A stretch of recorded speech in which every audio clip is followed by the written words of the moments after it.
মায়ের কাছে মাথা নিচু, বাটানগরের সরস্বতী সবার উঁচু। এই ডেমোকে অনুসরণ করেই মায়ের প্রতিমাকে তৈরি করা হচ্ছে।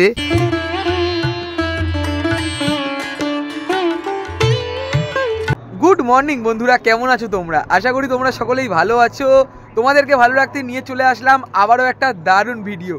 আমার পিছনের ব্যাকগ্রাউন্ড থেকে তোমরা আশা করি বুঝতেই পারছো আমি কোথায় চলে এসেছি। হ্যাঁ বন্ধুরা, আজকে আমার গন্তব্য নুঙ্গি। নুঙ্গির অন্তর্গত বাটানগর নিউল্যান্ডের এবছরের নিবেদন বিশ্বের সবচেয়ে বড় সরস্বতী। আমরা যেমন দেখেছিলাম রানাঘাট কামালপুরে হচ্ছে বিশ্বের সবথেকে বড় সরস্বতী, তেমনই কিন্তু বাটানগর নিউল্যান্ডে হচ্ছে বিশ্বের সবথেকে বড় সরস্বতী, মানে 111 ফিট।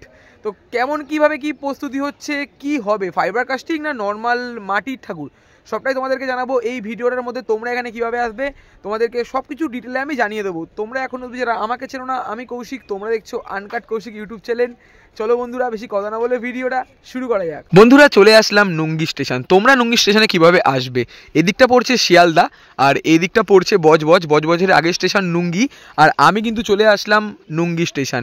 আর নুঙ্গি স্টেশন থেকে 1.3 কিলোমিটার মতন পড়ছে। তোমরা অটো টোটো করে যেতে পারো বা তোমরা কিন্তু হেঁটেও চলে যেতে পারো। আমরা হেঁটেই যাবো আর তোমাদেরকে দেখাবো। আমি এতক্ষণ দাঁড়িয়েছিলাম নুঙ্গি স্টেশনের 2 নম্বর প্ল্যাটফর্ম, আর এদিকে পড়ছে নুঙ্গি স্টেশনের 1 নম্বর প্ল্যাটফর্ম। তোমরা দেখতেই পাচ্ছ এখানে রেলগেট পড়ছে।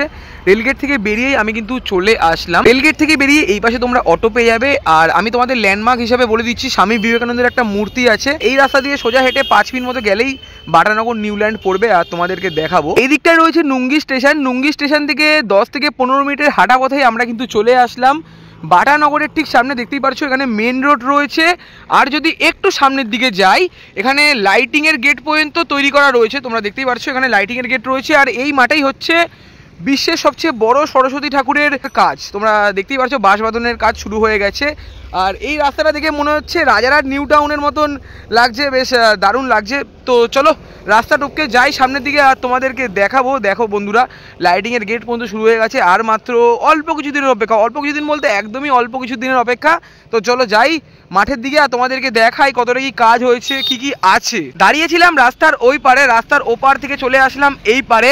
আর জায়গাটা দেখো একবার, বেশ দারুণ লাগছে। এখান থেকেই ব্যারিকেড মোটামুটি দেওয়া রয়েছে, মানে পুরো এই জায়গাটার মধ্যে ব্যারিকেড দেওয়া রয়েছে। সামনের দিকে কিন্তু টিনের ব্যারিকেড দেওয়া রয়েছে। আর এখানে তোমাদেরকে হয়তো দেখাতেই পারছি প্যান্ডেলের যে বাঁশ বাঁধনের কাজ। সামনের দিকে এখানে পোস্টারও রয়েছে। সত্যি 111 ফুটের প্রতিমা, ভাবা যায়? বেশ দারুণ লাগছে, মানে দারুণ বলতে দারুণ লাগছে। তো চলো যাই আর তোমাদেরকে দেখাই। এদিকে দাঁড়িয়েছিলাম, তারপরে আমি এই রাস্তা দিয়ে চলে আসলাম আপাতত মাঠের মধ্যে। এখানে যেমন বাঁশ দিয়ে একটা ব্যারিকেড দেওয়া রয়েছে, এই পাশে টিন দিয়ে ব্যারিকেড দেওয়া রয়েছে। যদি তোমাদের একটু সামনের দিকে যাই, মানে যদি একটু সামনের দিকে যাই, এখানে খুঁটি পুজোর একটা পোস্টার দেওয়া রয়েছে।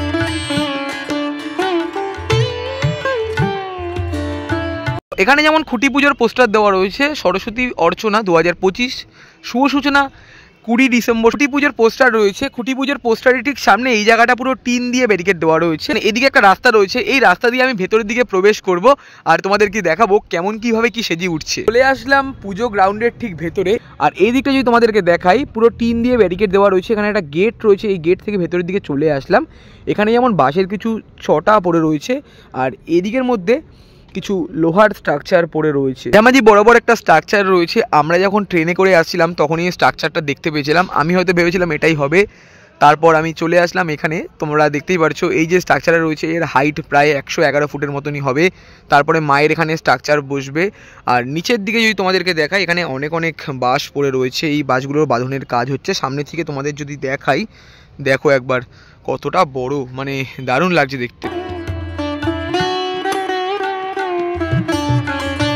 বন্ধুরা 111 ফুট মা সরস্বতী প্রতিমার বাঁশ বাঁধনের কাজ তোমাদেরকে আমি দেখালাম। আর সাইড দিয়ে দেখতে দারুণ লাগছে, তোমরা দেখতেই পারছো।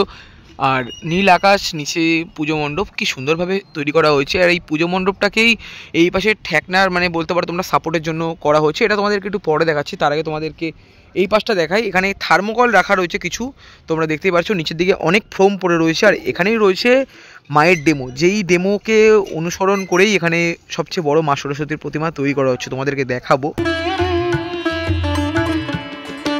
এদিকের মধ্যে যেমন থার্মোকলের কিছু ডিজাইন করা রয়েছে, সেই থার্মোকলকে ডিজাইন অনুযায়ী এখানে কাটাকাটির কাজ চলছে। আর তোমরা দেখতেই পারছো এই রয়েছে ডেমো, চতুর্ভুজা যাকে আমরা বলি। দারুণ লাগছে দেখতেই পাচ্ছ। এই ডেমোকে অনুসরণ করেই মায়ের প্রতিমাকে তৈরি করা হচ্ছে, তোমরা দেখতেই পাচ্ছ দারুণ লাগছে। এদিকের মধ্যে থার্মোকলের অনেক কিছু মানে অংশ রয়েছে, তো দেখতেই পারলে তোমরা কি সুন্দর লাগছে দেখতে। চলে আসলাম বাটানগর নিউল্যান্ডের মাঠে। এখানে সবথেকে বড় সরস্বতী করা হচ্ছে 111 ফুট। তো দাদাকে আমরা পেয়ে গেছি। নমস্কার দাদা, কেমন আছো? ভালো আছি। হ্যাপি নিউ ইয়ার তোমাকে। থ্যাংক ইউ, তোমাদেরকেও হ্যাপি নিউ ইয়ার। আচ্ছা, এত বড় সরস্বতী করার মানে উদ্দেশ্যটা কেন আসলো মাথায়?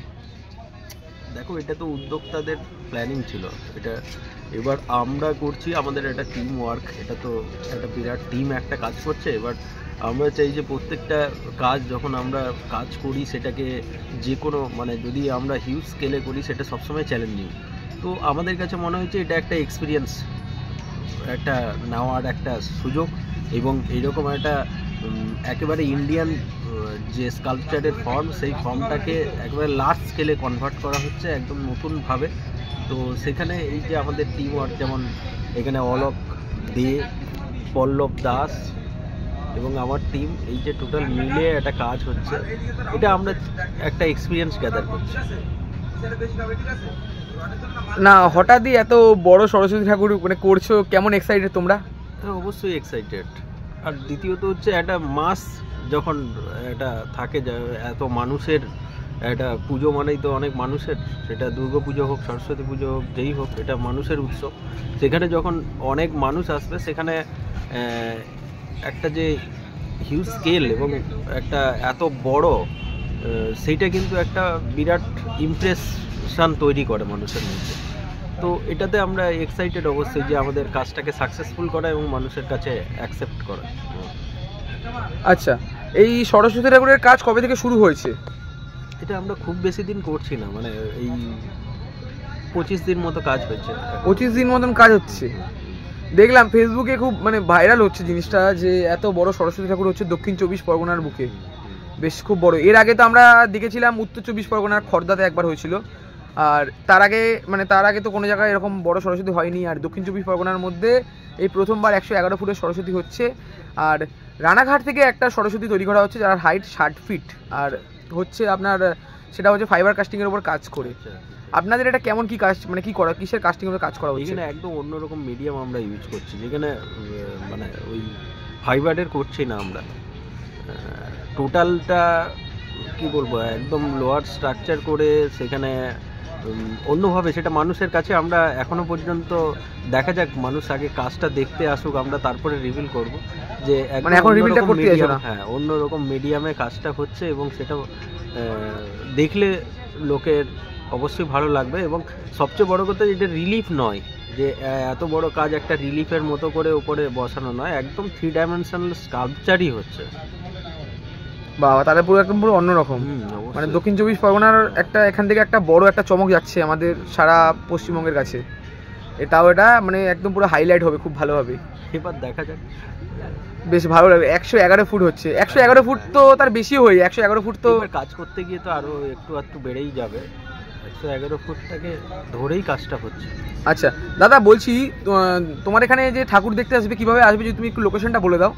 এইখানে যেমন এইটা বাটানগর, এই যে নিউল্যান্ডের মাঠ না, এটা এমনি যদি গুগল ম্যাপে বা এতে সার্চ করে, আমি দেখলাম এই মাঠটা খুবই পরিচিত একটা মাঠ, এখান থেকে পেয়ে যাবে। আর দ্বিতীয়ত হচ্ছে বজবজ থেকে বা ট্রেনে যদি আসে তাহলে নুঙ্গি যে স্টেশন, ওখানে নামতে হবে। এবার নুঙ্গি স্টেশনে নামলে খুব ক্লোজ। নুঙ্গি স্টেশন থেকে দেখলাম 15 মিনিট লাগলো মোটামুটি, একদম কাছে। আর যারা টোটো বেস্ট হবে ট্রেনে এসে নুঙ্গি স্টেশনে নেমে গেলে ওখানে কাউকে জিজ্ঞেস করলে বাটানগর মানে নিউল্যান্ডের মাঠ বলে দেবে। আচ্ছা আচ্ছা, মানে বেশ ভালো লাগলো। আর দর্শকরা যারা এই পুজো দেখতে আসবে তাদেরকে তুমি কি জানাতে চাইছো? দেখুন, প্রত্যেকটা আমরা তো কাজ করছি, এবার একটা আর্ট ওয়ার্ক সেটা মানুষ দেখবে এবং মানুষের কাছে ওটা আমরা এখন থেকে বলে দেবো না যে মানুষ কি বলবে না বলবে। আমরা চাই কাজের মাধ্যমেই মানুষের গ্রহণযোগ্যতা তৈরি করা, সেটা মানুষ এসে বিচার করবে যে তাদের কেমন লেগেছে। মোটামুটি তোমাদের কাজ কতদিনের মধ্যে হয়ে যাবে? এটা আমাদের 25 তারিখের মধ্যে কমপ্লিট করবে। 25 তারিখের মধ্যে কমপ্লিট করবে। আর উদ্বোধন কবে রেখেছো? তারপরে উদ্বোধন হবে, মানে 2 তারিখের আগে উদ্বোধন হয়ে যাবে? হ্যাঁ, 1 তারিখের আগে হবে। 1 তারিখের আগে উদ্বোধন হয়ে যাবে। অসংখ্য ধন্যবাদ দাদা, কথা বলে খুব ভালো লাগলো। Thank you. মায়ের কাছে মাথা নিচু, বাটানগরের সরস্বতী সবার উঁচু। তো 111 ফুটের সরস্বতী ঠাকুর দেখাতে আজ আমি সোদপুর থেকে চলে আসলাম নুঙ্গিতে। আর নুঙ্গিতে আমি এর আগের বারে একবার এসেছিলাম বাজি কেমন কি দাম রয়েছে তোমাদেরকে দেখাবো বলে। তো তোমাদেরকে আমি দেখিয়ে দিলাম, ভিডিওটা আমি আর বেশি বড় করলাম না। যদি ভালো লেগে থাকে অবশ্যই লাইক, কমেন্ট, শেয়ার এবং সাবস্ক্রাইবটা করে দিও। দেখা হচ্ছে এরকমই কোনো একটা দুর্দান্ত ধামাকাদার আপডেট ভিডিওর সাথে। ততক্ষণের জন্য টাটা।